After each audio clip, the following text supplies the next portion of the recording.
Salam alaikum, j'espère que Kulchi Labas. Pendant que je préparais une vidéo à une pseudo erreur scientifique du Coran, je suis tombé sur un passage et ça m'a fait penser à une ambiguïté qui avait été citée par un ignorant sur CNews. Absurdité, par exemple, Allah va vous expliquer que peut-être, hein, mais c'est pas sûr, la Terre est posée sur une baleine. Donc là, nous avons affaire à un grand manipulateur. Lorsqu'on prend tout le Coran et même la sourate numéro 68, nulle part Allah Azza wa Jal, il a dit que la Terre reposerait peut-être sur une baleine. Ça n'existe pas, donc ça c'est clairement un mensonge. Il n'existe d'ailleurs aucun hadith authentique du prophète alayhi salatu wassalam qui parle de cela. Ce que nous avons, c'est la lettre Noun qui a été interprétée de diverses manières dans les tafsirs. Et parmi ces interprétations, certains ont affirmé qu'il s'agirait d'une baleine, et ça ils l'ont pris des récits israélites, donc des gens du livre. Vous voyez en fait la manipulation de cette personne-là, en plus sur CNews, elle va rapporter des avis de certains savants qui rapportent des gens du livre, et il va dire Allah a dit peut-être. Mais quel mensonge! Mais ne vous inquiétez pas, la même sourate le réfute et nous met en garde, n'obéis pas à ceux qui crient au mensonge. Et maintenant regarde comment le Coran c'est trop fort, et comment il a prédit déjà ces manipulations. Pourquoi ces gens-là mentent?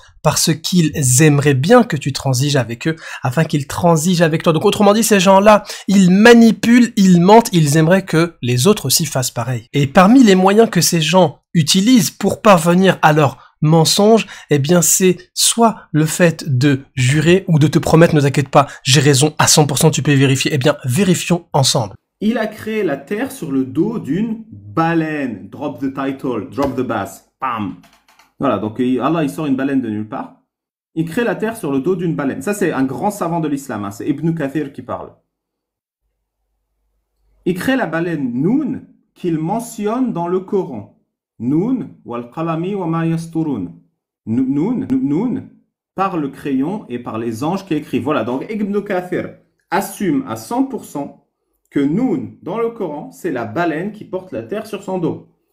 Je fais que lire en temps réel, hein. C'est pas moi qui invente ou qui interprète, c'est les phrases mot à mot que Ibn Kathir écrit dans Al-Bidaya wa Nihaya. Commençons par reprendre la sourate numéro 68. Vous vous rappelez, ceux qui crient au mensonge, leur objectif c'est quoi? C'est que tu deviennes comme eux, que toi aussi tu mentes. Ils veulent pas rester tout seuls dans leur ignorance. Et qu'est-ce qu'ils vont faire? Ils vont te promettre à 100%, je t'assure, hein, c'est Ibn Kathir qui dit, je ne fais que lire.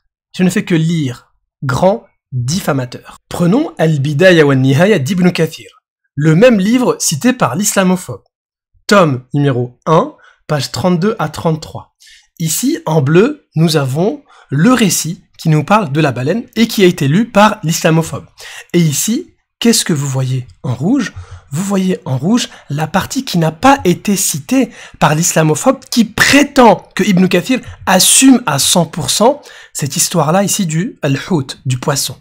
Donc il prétend qu'Ibn Kathir assume à 100% et il nous dit je ne fais que lire. Mais pourquoi tu lis pas la suite? Pourquoi tu ne lis pas que Ibn Kathir justement n'assume pas? Ibn Kathir assume à 100% que Noun, dans le Coran, c'est la baleine qui porte la terre sur son dos. Eh bien, regardons maintenant la suite citée par Ibn Kathir, que l'islamophobe n'a pas lue, pour voir si Ibn Kathir assume à 100%. Qu'est-ce qu'il nous dit juste après? J'assume à 100%? Oui, pas du tout. Cette chaîne de transmission, rapportée par As-Soudi, contient de nombreuses choses empruntées d'étrangeté, dont beaucoup sont issus des récits israélites. Donc en fait, Ibn Kathir, il l'assume pas du tout à 100%, il te dit ce sont des choses étranges qui proviennent des gens du livre. Et à la fin, il te dit, il arrive très souvent que ce qu'ils transmettent, donc en parlant de Ka'b al-Ahbar et de toutes ces histoires-là qui proviennent des gens du livre, contiennent de graves erreurs. Tu sais lire ou pas? Puisque tu nous dis que tu ne fais que lire ce qu'Ibn Kathir dit. Je fais que lire, hein, en temps réel, hein. C'est pas moi qui invente ou qui interprète, c'est les phrases mot à mot que Ibn Kathir écrit dans Al-Bidaya wa Nihaya. Contiennent de graves erreurs. Est-ce que graves erreurs, c'est assumé à 100%? Quand tu dis, il y a de graves erreurs dans ce récit-là, est-ce que ça veut dire que tu assumes à 100%? Ou sinon, il faut redéfinir la langue française.